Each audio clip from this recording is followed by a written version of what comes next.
Brake lights bloom like wounds along I-40. The Corolla's cabin smells faintly of vinyl and old coffee. Nora keeps her eyes on the road and types with her thumb quick and precise, the glow of the screen lighting the soft lines along her knuckles. 3 words: check the glove box. The message leaves in a blue bubble. Her phone face down on the passenger seat, a sea glass keychain catching a shard of evening red. She inhales. Traffic inhales with her. The engine hums steady as a pulse. 2 mornings earlier, the house had sounded too loud. Floorboards sighed with no one stepping on them. The refrigerator clicked, paused, clicked again. A wind chime on the porch argued with a lazy breeze. Hank's cracked white mug waited by the sink like a question she did not want to answer. Nora rinsed it, set it on a towel, and stood very still until the clock in the hall reset her. She opened a tin of recipe cards and lifted what she needed. Not a recipe. A card from Hank written in his square, careful hand. When you are breathing, there is a road. The loop of the G in breathing had smudged a thumbprint caught in the ink. She rested the card against the salt shaker. The morning light fell through the blinds in gold strips that landed across her forearms, pale and freckled, and made the veins rise. She poured coffee that tasted darker than usual and did not add cream. At Piedmont Auto Outlet, the fluorescents hummed an insect cloud made of light. The cars lined up under banners that promised financing and safety and a new start. Devin at the desk wore a tie that did not quite match his shirt. He slid her a brochure. Anti-lock brakes, side curtain airbags, a decent warranty. Nora did not want sales language. She wanted to sit in the driver's seat without her throat closing. She chose the Corolla. Pearl, she whispered, not sure if she said it out loud. The paint was not pure white. It held a sheen like the inside of a shell. She adjusted the seat and the mirrors and tested the turn of the wheel. The leather smelled like new shoes. Devin pointed to the infotainment screen and talked about Bluetooth. Nora nodded. She liked the weight of the keys better. Cold metal, a tiny tag with the VIN. She slid her own sea glass charm onto the ring, the pale green catching dealership light. It felt right. A small bright piece with edges tamed by time. In the office, Devin slid forms across the desk. She read each line, slowly, lips moving the way she used to read permission slips when Aaron was 10 and wanted to go to the museum downtown. Nora Whitman, owner. The pen left clean blue ink. Devin shook her hand, relieved. They posed for a picture that would go on the outlet's wall. She made herself smile. In the frame later, she would look like someone waking up. Driving home, she kept the radio low. Static, then a country station, then the hymn channel that always drifted in near the interstate. She let the sound sit there thin and distant. The wind lifted the hair at the nape of her neck. She felt the car under her like a creature that wanted to be useful. At the kitchen table, she laid the keys in the shallow bowl with the spare change and a button from a coat she no longer owned. She called Aaron and let it ring. Voicemail. Hey, it's Mom. I did something today. I bought a car. She glanced at the windows where light leaned hard on the glass. I would love to show you. Call me when you can. The house settled around her. She could hear the neighbor's dog bark. She could hear her own breathing. Before the light shifted away from the table, she picked up her purse and drove across town to the law office that used to be a dentist's practice. The waiting room still smelled faintly of mint and rubbed leather. Miguel Salazar had replaced the fish poster with framed certificates and a photo of Cape Hatteras Lighthouse at dusk. He stood when she entered. They had met in this town 3 decades ago at a church picnic. Miguel was Hank's friend who knew how to make salsa without measuring. He had a slow way of listening, the kind that made people forget to perform. Nora told him about the car, about the way Kelsey's eyes had skimmed along the baseboards in Nora's living room last Thanksgiving, about the brochure Aaron had left on the coffee table in January, with Sunrise Ridge stamped in a soft watercolor font, and a stock photo of 2 women in pastel sweaters. Miguel did not tell her she was imagining things. He laid a yellow legal pad on the desk and wrote while he spoke. Title in your name only, certified copies, a notarized letter that defines unauthorized taking as theft under state law, a photocopy of your license, your registration, your last physical, The affidavit that states you are competent and not under duress. He paused and looked at her. And your will. Nora kept her hands flat on the wood. Meals on Wheels. The library's literacy fund. The bird rescue that June volunteers with on Saturdays. The one near the bypass where the volunteers wear heavy gloves and speak softly to gulls. Miguel wrote and did not ask for reasons. He slid the pages together, aligned the edges, and set them inside a manila envelope. From a drawer, he took a length of blue ribbon that looked like it belonged on a Christmas package and tied it around the paper in a neat cross. He pressed a notary stamp metal on pulp, a round raised mark that caught the light when he turned it. You will place this where a person who needs to see it will see it. His voice did not change. Practice the sentence in your head. The glove box did not click so much as sigh when it closed. Nora sat in Pearl at the curb outside her own house and rested her hands on the wheel. The blue of the ribbon appeared for a second when she opened and shut the compartment a flicker like a fish turning. She locked the doors and counted the locks with her ear.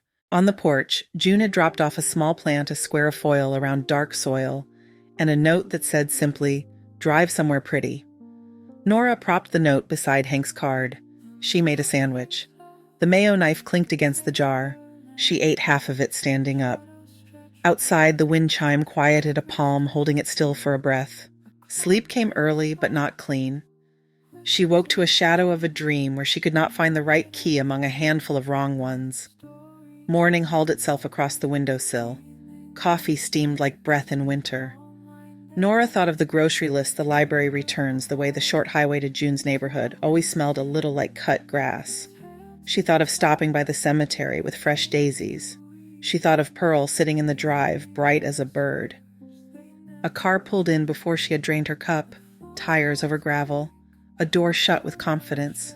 Nora glanced at the bowl on the table where the sea glass charm lay tangled with the ring. The front door opened without a knock. The hinge needed oil. Aaron crossed the threshold without a hello. The kitchen felt smaller with him standing there. He reached the table, took in the keys, and closed his fingers around them. "Kelsey is in the car," he said. "We need the Corolla." Nora's voice did not move right away. Then it found the room. "You could have called." He lifted the keys, a fraction metal catching light.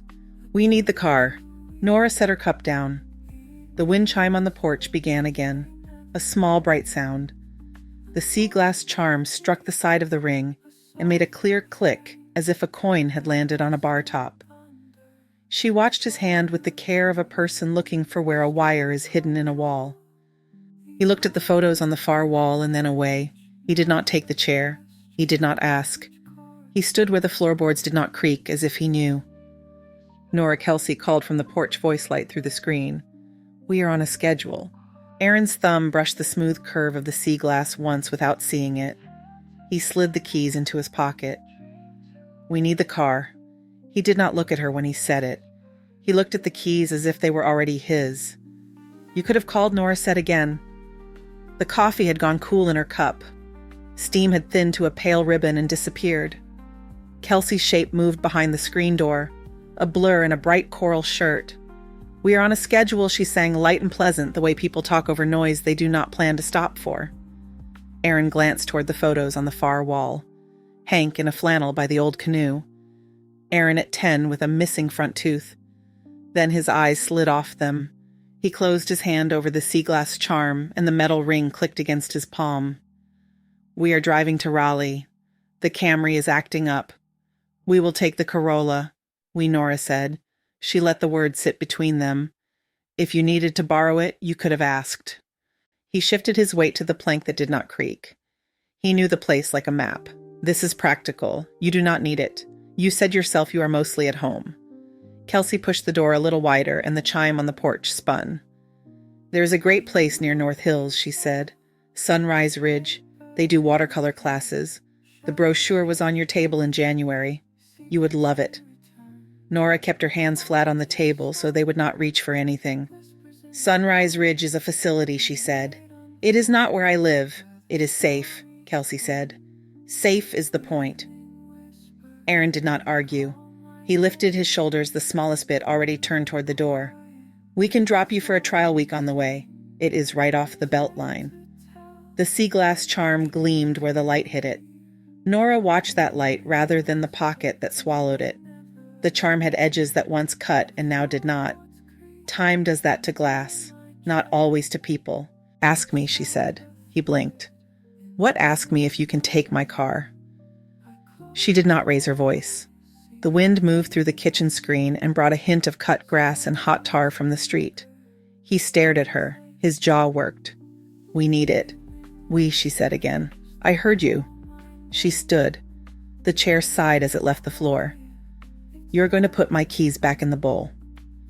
For a moment, the room had only small sounds. The refrigerator clicked. The clock in the hall tapped the seconds. Kelsey's bracelet chimed against the screen when she shifted her stance. Aaron reached into his pocket and then did not. We will be back in 3 days, he said. A week at most. When we get back, we can talk about sunrise.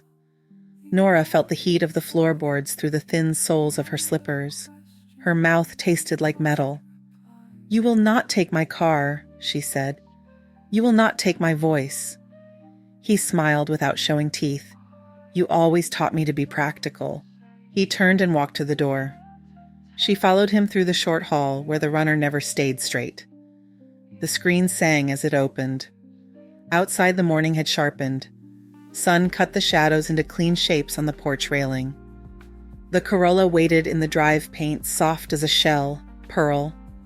Kelsey stood to the side with her hands tucked under her elbows, sunglasses pushed up on her head, makeup perfect in the mild heat. You look nice, she said without looking at Nora's face. Give me my keys, Nora said to Aaron.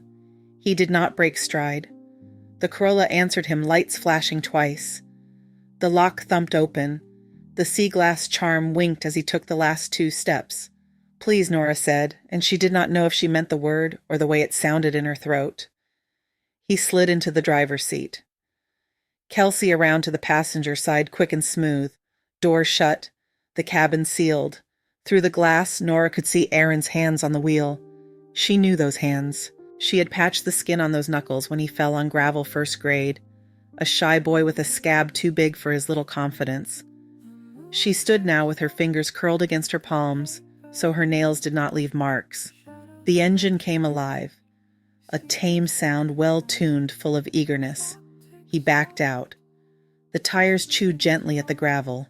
The sea glass swung from the ignition and tapped the column. A quiet, bright note. Nora Kelsey called through the glass, her voice muffled, all sugar, all reassurance. We will talk later. The Corolla reached the street. The sun jumped on its hood. Then it disappeared, a white shell turning the corner and gone. The world did not end. It fell in on itself by a few inches. Enough to change the pressure in the ears. Enough to make the porch steps seem farther away. Nora sat down because her knees decided for her. The wood held the heat from yesterday. She put her hand on the rail and felt a splinter threaten and held still so it would not break. Her breath came short and then evened. The chime spun and slowed. A truck passed and left the smell of diesel behind. A bird cut the air and made no sound at all. Inside, the house was not quieter. The silence pressed. The bowl on the table had the little indentation where the keys had rested until they did not. On the counter, Hank's card leaned against the salt. When you are breathing, there is a road. The loop of the G. Nora picked up her phone. She did not write a paragraph or a plea. She typed 3 words. Check the glove box. She hit send. The blue bubble floated into the light. She put the phone face down beside the cup and set a kettle on the stove. The click and rush of gas filled the kitchen, and she turned it down the way she always did to keep water from boiling over and flooding a burner. The small management of heat steadied her. The phone buzzed, once, twice. Then, insistently, she did not turn it over. The kettle found its soft scream, and she poured the water over a tea bag that bled brown into the cup. She wrapped her hands around the heat and waited for it to move through her to the places that had gone cold. Buzz. Buzz. She flipped the phone and saw the first message. What is this? Then another. Why would you put this in the car? Then the shape of her name without punctuation. Then please do not call the police. We can fix this. Then one more. Mom, I am sorry, I'm turning around 3 hours. Please. She set the cup down without spilling. Her finger moved and stopped and moved again. She wrote a sentence that had no decoration. Bring the car back to the house now. She pressed send and set the phone down and stood at the sink. Out the window, the crepe myrtle at the curb flashed pink.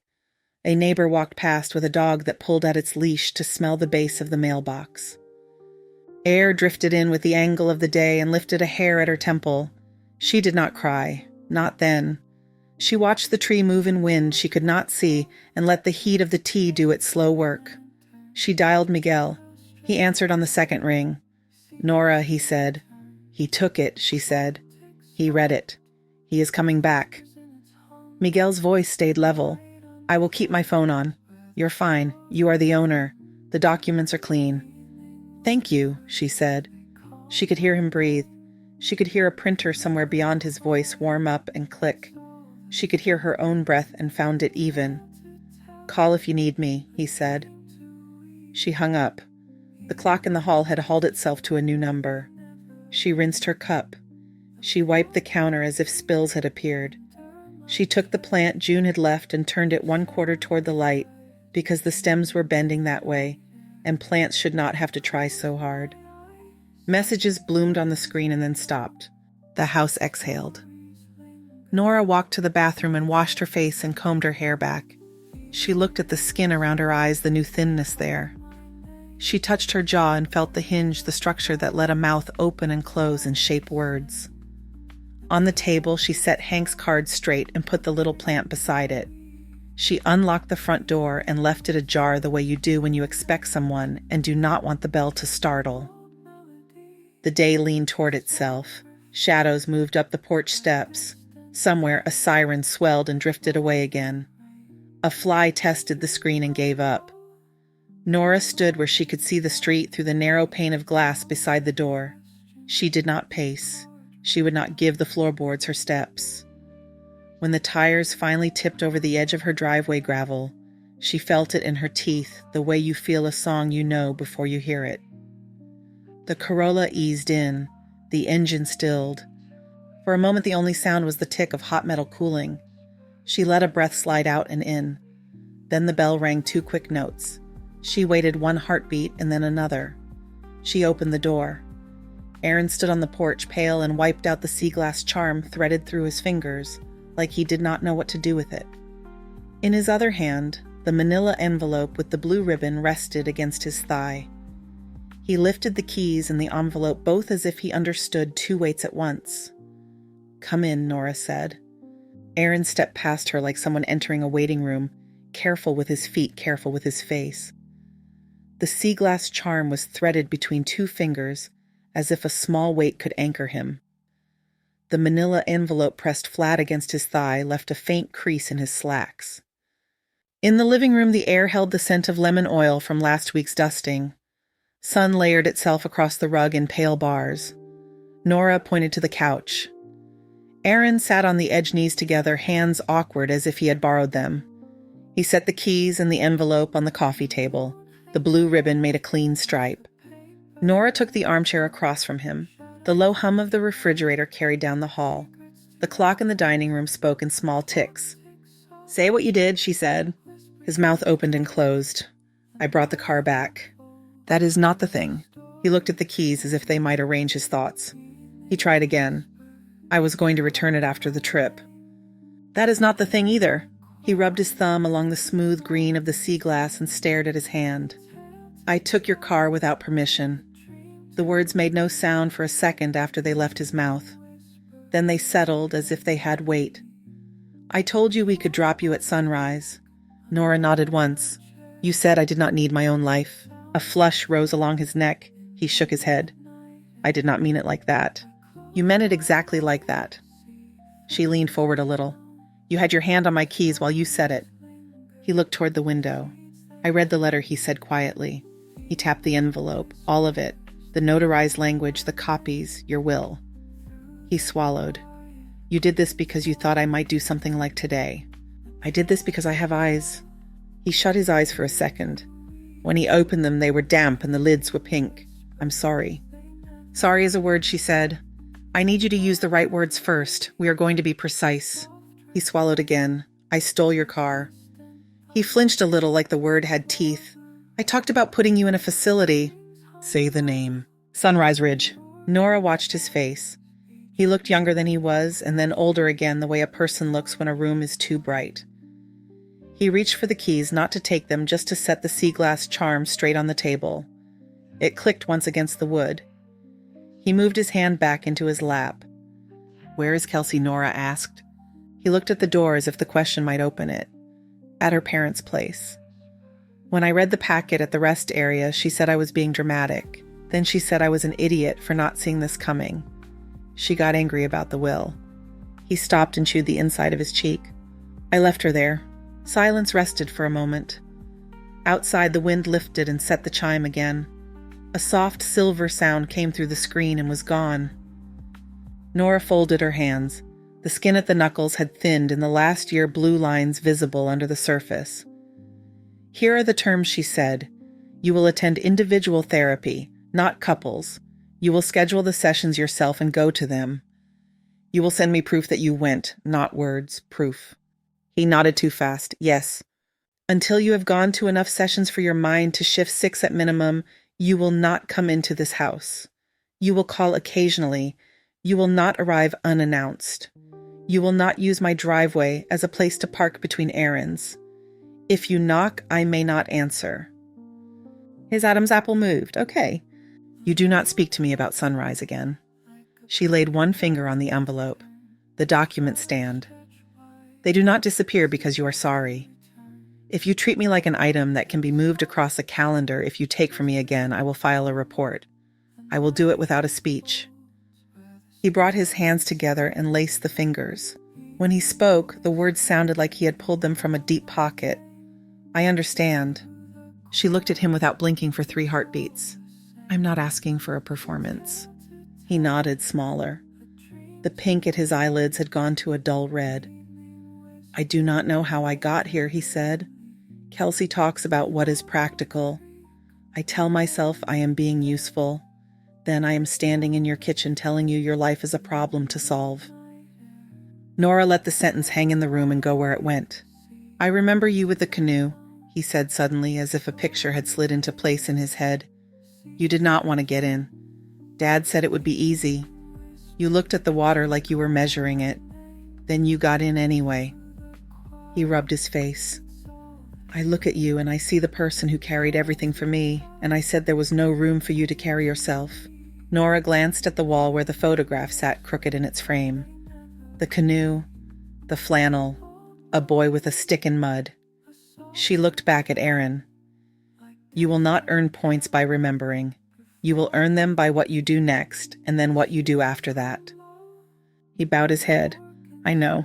He moved as if to stand, then sank back. Can I hug you? She stood up and took a step to one side so the request passed between them instead of the two of them. Not today. His face moved in a way that was not a smile and not a frown. Something passed through it and was gone. He nodded. All right. Nora walked to the kitchen and returned with a glass of water. She set it on the table near the keys, the coaster lifting with a soft cling when she moved the glass to adjust it. He stared at the water like it was a thing to solve. How did you think this would go? She asked. He blew out a small breath. I thought you would be upset. I did not expect your voice to be so calm. I did not expect the paper to feel like a wall. He put his hands on his knees.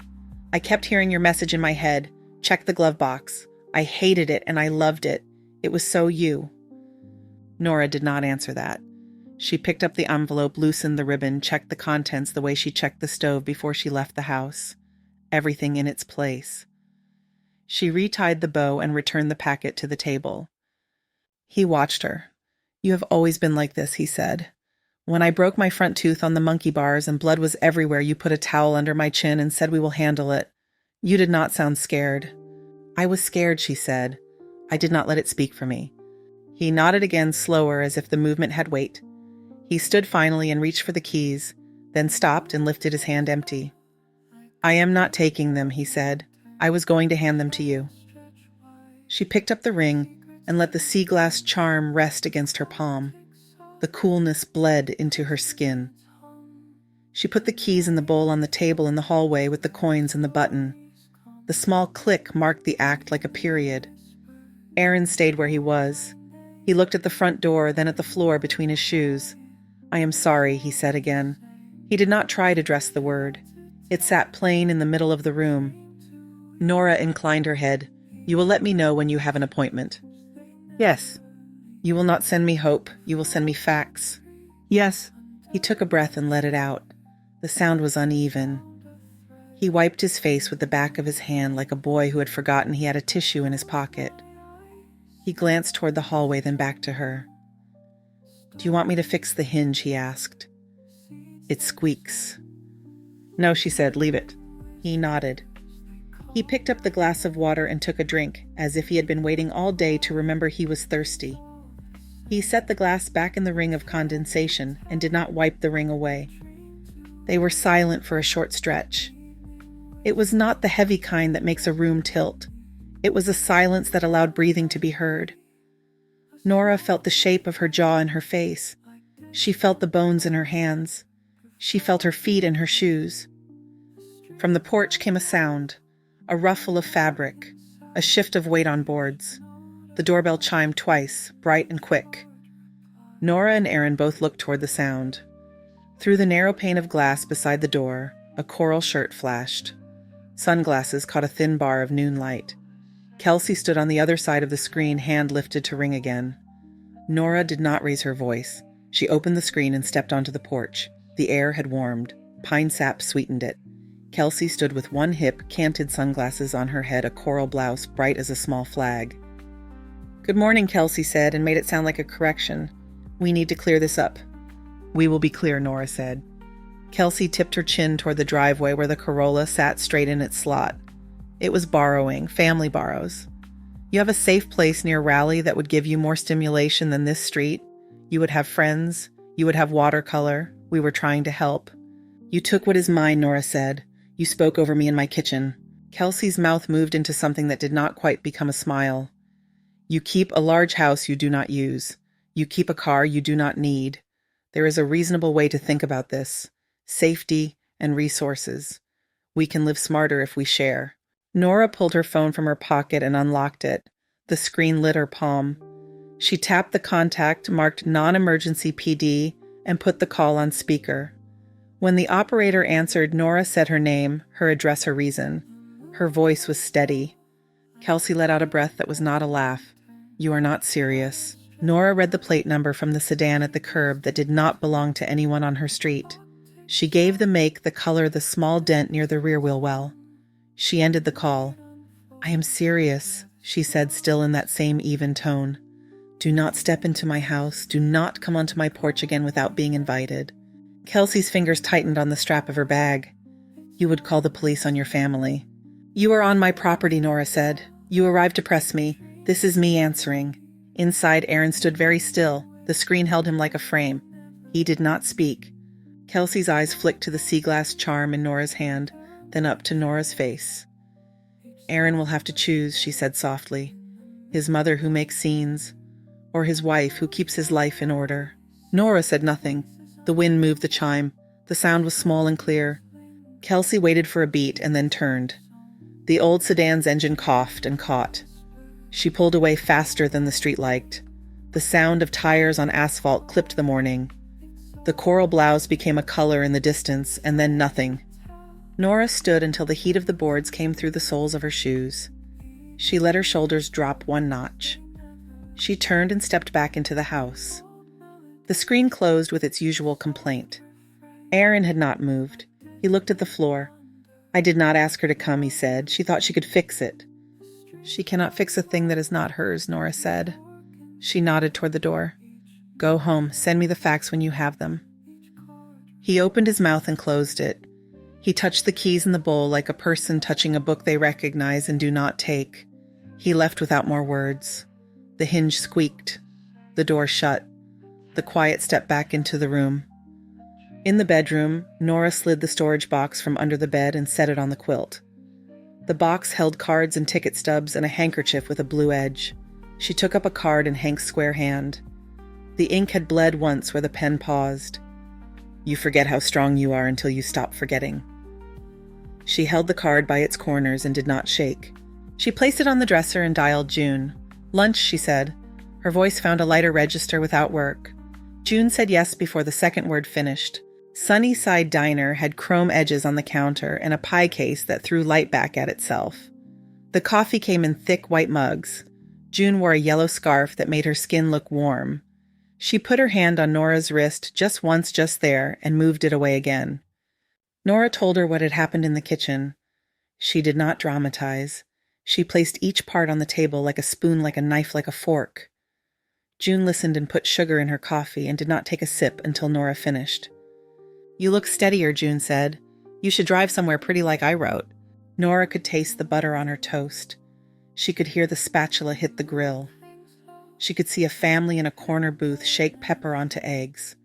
The world had texture again. Cape Hatteras, she said. The name fit in the mouth. I want to see the water. June smiled without a joke. Go. After lunch, Nora sat in her car with the window cracked. Heat moved out of the cabin as if it had a direction of its own. She searched for a room near the beach.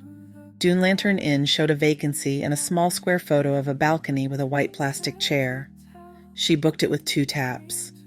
The confirmation number appeared. She wrote it on an envelope in her purse because she always writes numbers.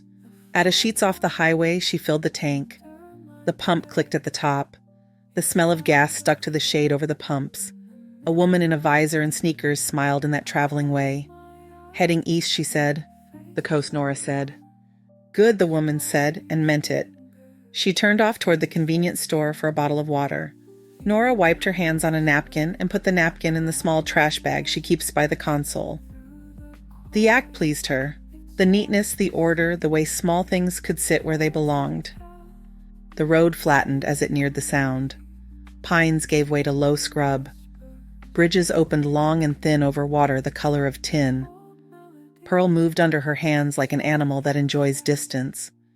The radio found a station that played old songs with simple arrangements.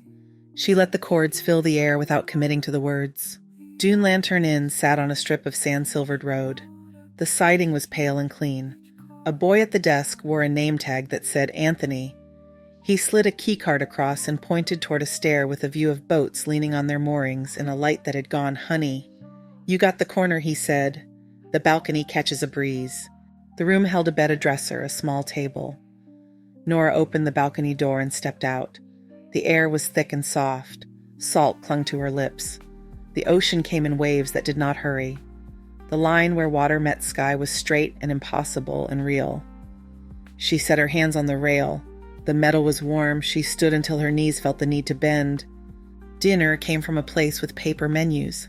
She sat by a window and watched gulls tilt against the wind. The fish flaked under her fork. The wine sat cold and clean in its glass and left a small ring where it met the table. The waiter asked if she wanted dessert. She said no and meant it. She wanted to walk. On the beach, the sand was cool where the tide had finished. The water put its mark down and pulled it back and put it down again. The sky went from blue to a deeper blue, and then to the color of an old bruise. Stars came in a slow scatter. She took off her shoes and let them swing from her fingers. Her feet sank a little. The muscles along her shins woke and paid attention. A couple passed with a dog that trotted and shook its ears at the foam. Far down the line, a boy threw a glow stick for a girl who laughed when she could not catch it.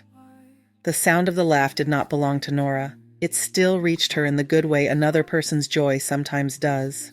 She did not rehearse. She did not list. She walked until the soles of her feet told her it was time to turn. Back in the room, she placed her shoes by the door.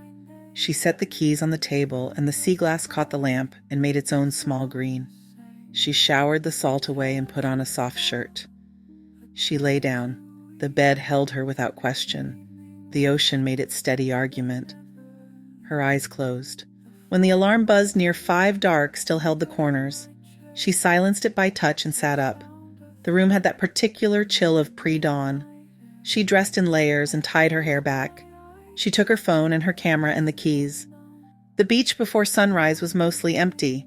Someone sat on a blanket away to her left.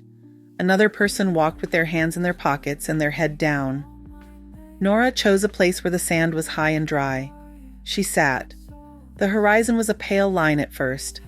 Then it began to pick up color. Her phone buzzed. The sound was small in that space. She did not open it right away. She watched the light thicken. She felt the air change on her skin. Then she looked. A message from Aaron. He had written that he had booked a therapist, and that he had sat in a chair and told a stranger the shape of his thoughts, and that he had 2 more sessions on the calendar. He had written that he was sorry without trying to sand the words smooth. He had promised to send proof. Nora held the phone. The screen lit her palm. Her thumb hovered over the field where words begin. The ocean pulled and returned. The line of the world brightened by halves. The edge of the world brightened until it could not hold itself back. A thin line of gold formed where the ocean met the sky and then widened. The first blade of sun lifted and made the water look like it had been scored with light. Nora felt the cold of the sand through the seat of her jeans and the cool in her hands where she held the phone. She typed without ceremony. I forgive you. Not because it was fine, because I am choosing to put down the weight. Our terms remain. Therapy proof time. I will live my life. I love you. I also love myself.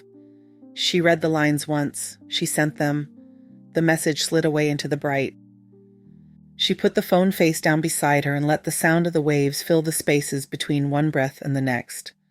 A gull traced a lazy arc and dropped lower, then changed its mind and rose again. The wind lifted a strand of hair and set it against her cheek. The horizon finished its work. Morning arrived with its busy clarity. Nora took a picture for June. The frame caught a ribbon of foam, a sliver of sun, a glint of green, where the sea glass charm lay on the towel like a thumbprint of color. She added no caption. She sent it. The beach shifted from private to shared. Footprints began to appear beside her own. Children tested the edge of the tide and squealed when it licked their ankles. A man jogged, headphones pressed deep. She brushed the sand from the backs of her calves and slid her feet into her shoes. The laces felt new against her fingers. The act of tying them steadied her. Back at Dune Lantern Inn, she showered under a stream that ran clean and hot. Salt rinsed from her hair and disappeared. She folded her clothes into the same tidy shapes they had been when she left her house.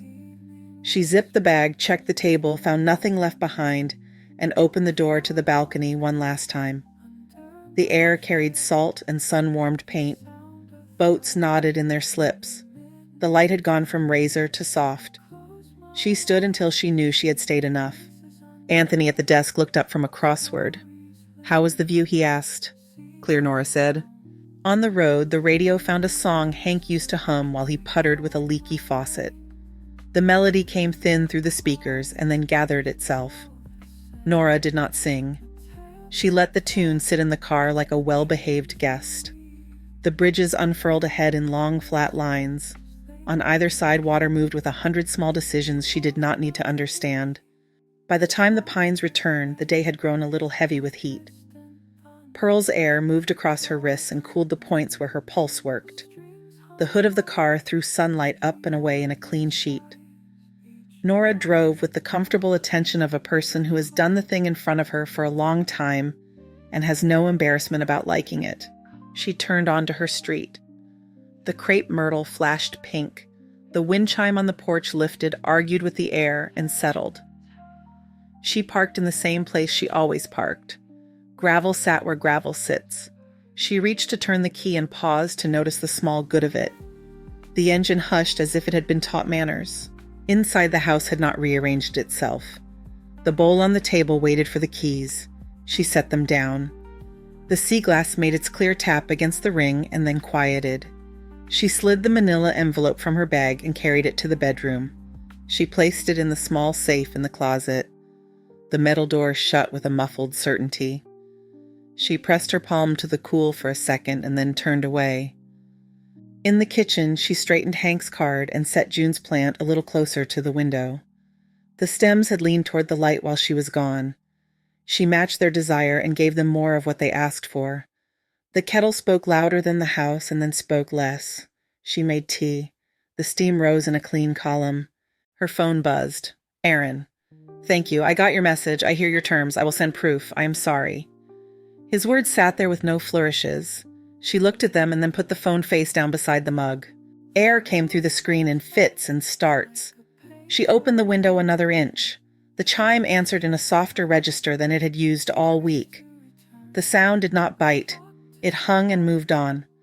Nora took a slow turn through the rooms as if she were visiting them. The chair by the window where Hank read the paper on Sundays. The framed photograph with the canoe and the boy with a stick. The quilt they bought at the church auction the year the lemonade was too sour. In each place she let her eyes rest. In each place she let them go. When she sat at the table again, the light had shifted so that it laid a square on the wood that fit her hands if she set them palm down. She did, and the skin took the warmth. She watched steam thread itself thinner and thinner until it could not be seen. She took a sip. The tea was patient. There was a soft skitter at the threshold like paper finding its way. She stood and opened the door. An envelope lay just inside the frame, white and unremarkable. No stamp, no return. It had been slid, not delivered. She picked it up. Inside were printouts with appointment dates and addresses, a receipt, a business card with a name and a degree and inked initials marked next to the first date. In the corner of one page, a small note in Erin's hand said only this fax. She held the papers for a long beat and then set them under the bowl with the keys. The weight made the bowl seat itself more firmly on the wood.